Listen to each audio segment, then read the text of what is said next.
evening, guys. Labas na tayo. Bagong ligo tayo, guys. Ligo tayo na sobrang init. So, sobrang init, guys. So, ito kaya kahit anong oras na, di ba? Naligo tayo. Para medyo presko bago matulog. Anong oras naman? Hindi ko alam kung anong oras na. No? Check natin, ha? Ayan. Andito nga pala yung anak ko sa swimming pool, sa resort. Meron siyang mga bisita, mga classmate niya. So, ayaw nung anak kong ipakita ko sila. Mahiyain yung anak ko. Ayaw niya na bibidyo ko sila, kaya hindi ako pwedeng pumunta dun. Ayaw niya talaga. So, ayun nga, naligo na tayo, fresh, di ba? Masarap maligo, ngayong mainit ang panahon. So, inom muna tayo ng barley. Ano ba? Barley? Inom tayo ng barley kasi bago tayo mag-dinner, dapat iinom tayo ng barley. At least 30 minutes before na mag-dinner tayo. Inom tayong barley, ha? Titimpla muna ako, ha? Wait lang saglit, ha, guys? Ayun. Inom muna tayo ng barley bago tayo kumain. So, dapat before ka kumain ito, iinom mo itong barley. So, ayan. Nagtimpla ako. Nilagyan ko siya ng ice para medyo hindi naman masama yung lasa. Para kasi hindi ako naaayon sa lasa, guys. Parang, alam mo ba yun? Yung amoy dumo mo. May amoy siya eh. Tapos ang tapang ng lasa niya. Parang pag ininom mo yung magaspang sa bibig. Diba? Kaya kailangan pag talagyan mo yelo. Sa umaga naman, ginagawa ko, guys, nilalagay ko naman siya sa mainit. Ang ginagawa ko, mainit naman yung iniinom ko. Tapos dito sa pag ganung oras, gabi, lalagyan ko naman ng ice.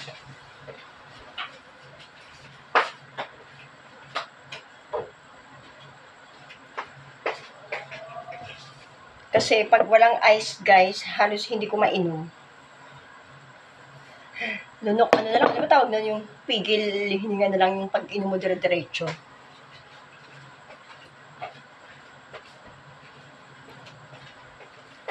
Yan, ganun lang na nangyayari, guys. Kailangan uminom ka, dire-diretso na lang, di ba? Hindi pa ako nasusuklay, guys. Hindi mo na itsura ng buhok ko, di ba? Tumutulo-tulo pa. Kailangan, ha?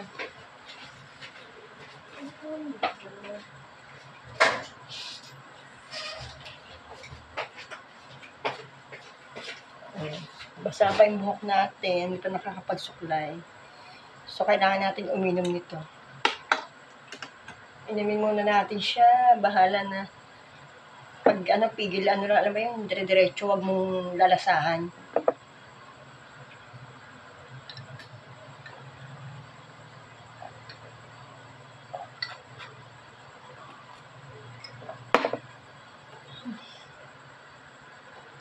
Meron siyang aftertaste kasi.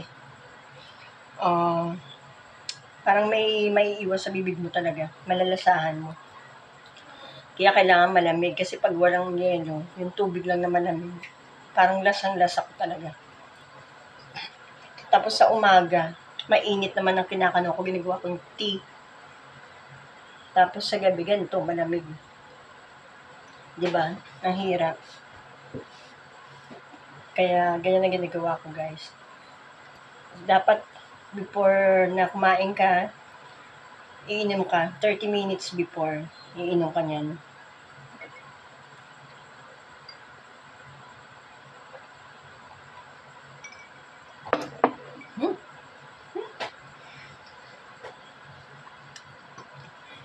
Kailangan uminom kasi diba, maganda raw yan sa health, yung barley. Medyo pricey pero maganda sa health. Pwede siya sa mga may diabetic, diba, diabetic, mga high blood, tapos yung mga, ano pa ba yung mga sakit, yung mga pangpababa ng creatinine, mga ganun. Tapos yun nga, maigi raw sa gallstone. Sana nga, kasi,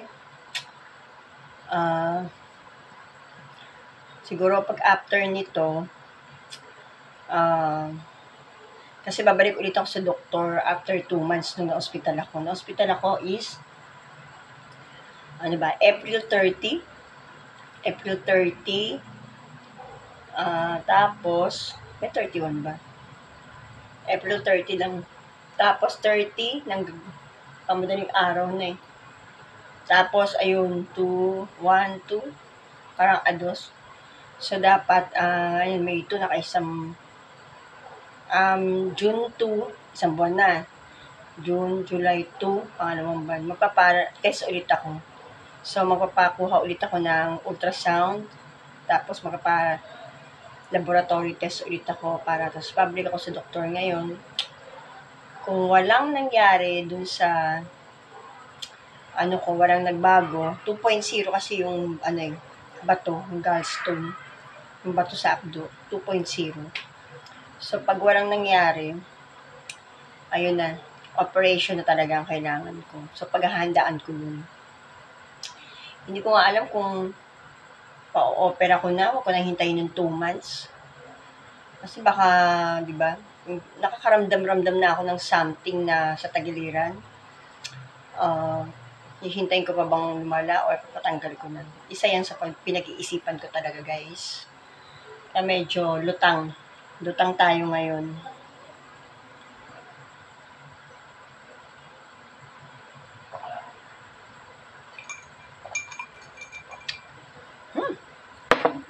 Grabe. Magaspang sa bibig. May aftertaste talaga na iba yung lasa.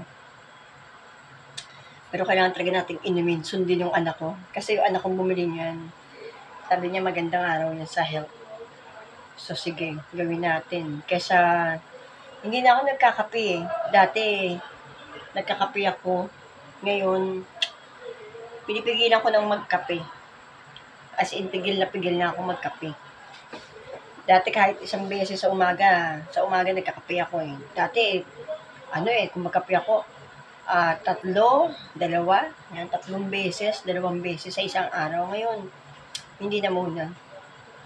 So, kailangan natin intindihin yung health natin at hindi na rin naman tayo na bata, di ba? Marami tayong tinatrabaho at ginagawa sa buhay. So, kailangan natin na ingatan yung health. Hindi pa naman siguro huli na may mga ganyan-ganyan akong nararamdaman. So, kailangan pa natin mas maingat pa at disiplina sa katawan, sa sarili, sa mga kinakain. Kasi dati, as in, talagang kung kumain ako eh. Diba? Sabi nga ng iba kung kumain daw ako, grabe, pero hindi mo daw ako nataba. Ewan ko ba kung anong katawan meron naman at hindi ako nataba, diba? Konti na lang.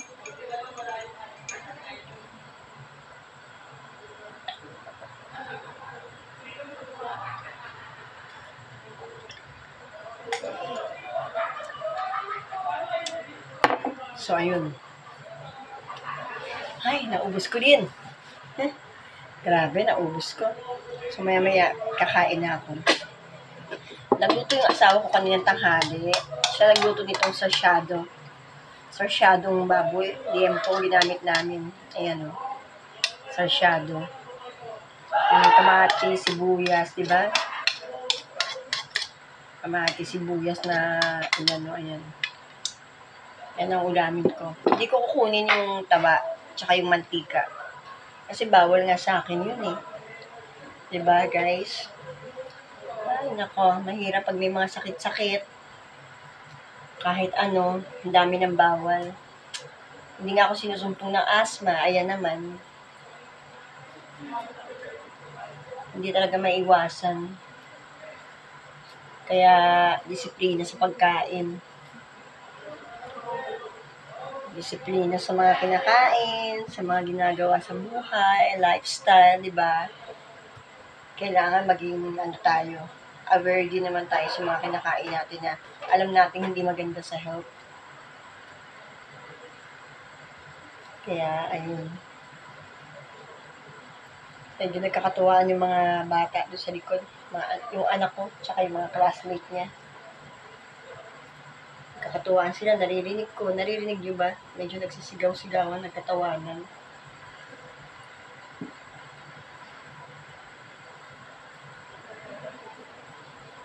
Yung isang araw pa yan, di ba, birthday ng anak ko, hindi ko nga pala sa inyo na yung nag-birthday yung anak ko nung May 26, yan, yung bunso ko. Nag-birthday yan. Ayaw niya naman magpahanda. So, bumili lang ako nung pinagsalusaluhan namin. Ayaw niya rin magpa-picture. May mga picture pero hindi ko na naipakita sa inyo. Yun. Ayaw niya kasi talaga. Mahihain talaga yung bunso ko. Takot sa tao.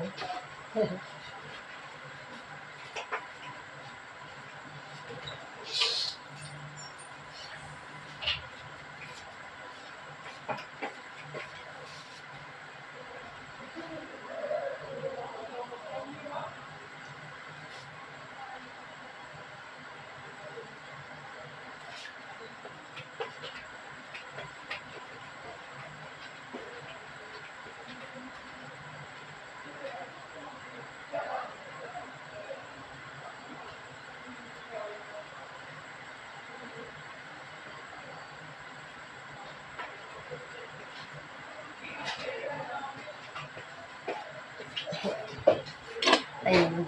Yung asawa ko pumasok panggabi. Panggabi siya sa Imus yung nagtatrabaho. Ayun pa, kaya rin ako nagmamadali na maoperahan. Kasi gusto niya na mag-early retirement. Gusto niya na sa trabaho, mag-resign. Kaya, kailangan ko rin talaga magpa-opera habang nasa work siya. Kasi meron kaming health card. So, pag yung nag-resign na siya, wala na akong health card. Hindi na libre yung pagpapacheck up ko, mga laboratory test ko, tapos yung operation ko, di ba? So, yung operation ko, yung regular operation, yung bibiyakin daw, mako-cover ng card ko. Kasi ang card ko naman is nasa 100 plus. Kaya lang, pag yung isa, yung laser na tinatawag, may tawag eh. Ang haba-haba, hindi ko matandaan. Parang laparoscopic ba? Parang, basta ganun eh. Merong ganung yung parang sabi ni doktora, yung bubutasan. Bali, 4 lang daw yung butas, yung papasukan ng ihigupin yung bato. Medyo pricey, parang nasa 200 or kulang-kulang 300,000. So yun, pwede ko ilapit naman dun sa, gumamit ako ng, dahil naman ako barangay officials, pwede ako mag-GL, guaranteed letter, di ba? Pwede ako mag-GL, humingi ng tulong dun sa mayor namin, sa congressman. So, pwede yun. Kaya lang, pinag-iisipan ko rin, yun nga yung pagre-resign ng asawa ko ng maaga. Kaya, kailangan, bago siya mag-resign, nakapagpa-opera na ako. Para hindi na ako gagastos ng mas malaki, di ba? Konti na lang yung hahanapin ko. Kaya, ayun, marami rin akong mga iniisip. Kaya nito mga nakaraang araw, parang medyo lutang. Medyo lutang sa trabaho, sa health, kung ano-ano pa. Kaya kailangan talaga medyo mag-isip tayo ng mga dapat gawin para sa kaganda ng health natin, guys. Ayan, siguro pwede na akong kumain. Ayan, nakita ko na kayo, maliwanag, di ba? Pag wala akong salamin, hindi ko makita ni sarili ko, parang blurred. Eto salamin ko, bagong pagawa ko lang. Ayan, alam niyo ba, dumayo pa kami doon, nagpunta kami ng Quiapo. Pinagawa ko doon, nagpagawa kami ng reading glass. Ito yun, reading glass. Hindi siya pwede sa malayo sa mingin. Pang reading lang talaga siya, pang malapitan. 400 lang, kasama na tong lahat yan, 400 lang. Reading glass lang naman to. Pero may grado ako eh. Kaya kasukat to ng grado ko, yung reading glass ko. Ganon. Kasi isang salamin ko, medyo malabo na. Blurred na. Parang doon ako yata nahihilong minsan. Kaya nagpagawa rin kami ng salamin. Kaya isa yun sa dahilan kung ba't lumuwas din kami mag-asawa. Kaya ganon. Ayun, kain tayo guys. Kain tayo. Itong ulam natin. Diba? Masarap. Niluto ng asawa ko. Pero tanggalin natin yung taba. Kasi bawal sa akin. Ayan, bawal ang mataba. Taba. Kunin lang natin yung ano ba tawag nito, yung pinaka-sarsa. Sarap na ng sarsa, guys, oh. Diba, alisin natin yung mantika. Kasi bawal sa akin yung mantika. Ayan.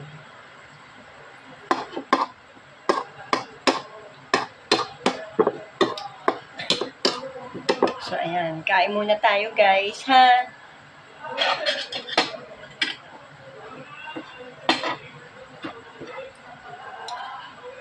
Ayan. Kain muna tayo. Ihalo natin yung kanin sa sarsa.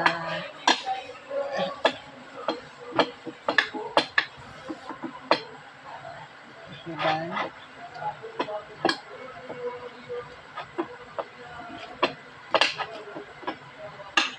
Kain kayo, guys. Sarap.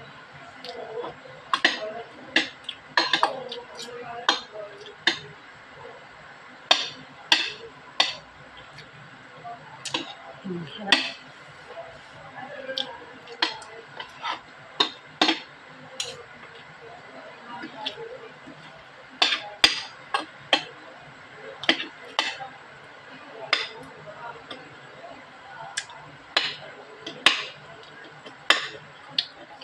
Medyo nagkakasayahan sila, naririnig nyo ba?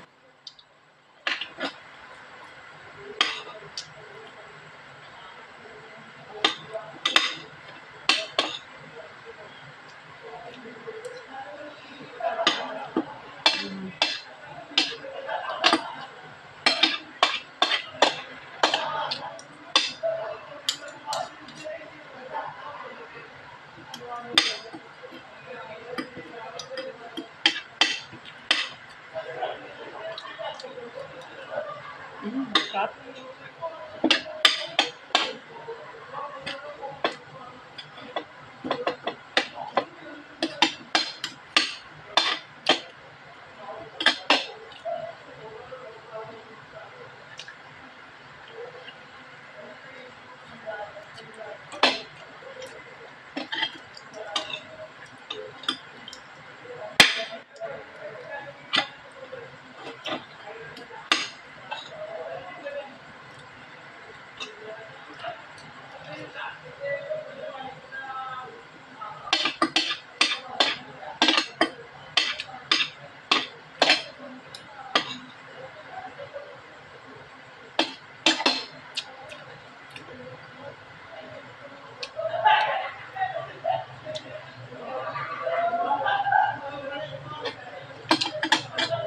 Medyo mainit sila. Narinig nyo ba, guys?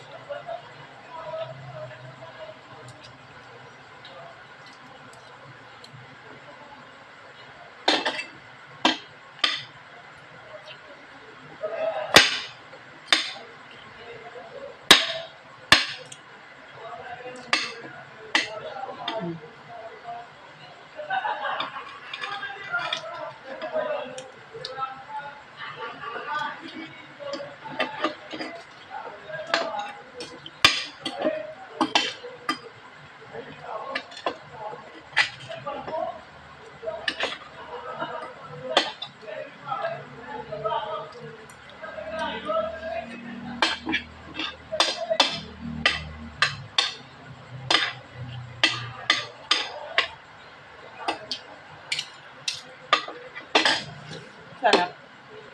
Ang tayong sarsa.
sila.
Saging guys.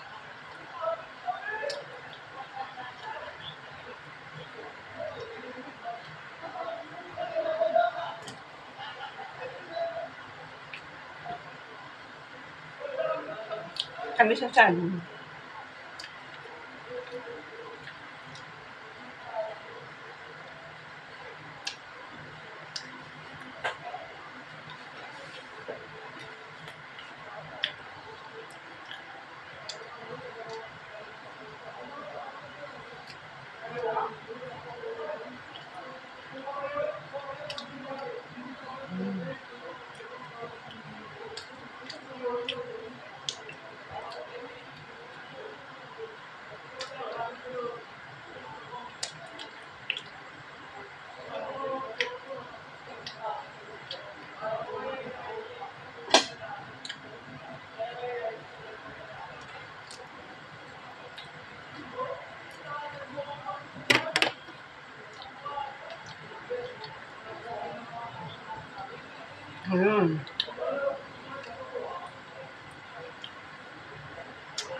Ayun guys, nakapag-dinner na tayo. Ang bilis, no? So, ayun, nakapag-dinner na. Busog na tayo, guys.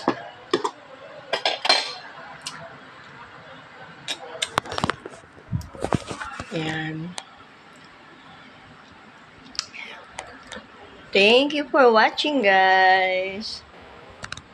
Ayan, thank you for watching. Sa mga, salamat lagi. Salamat lagi sa sa pagnonood nyo, sa pagtsatsaga nyo manood. And, syempre,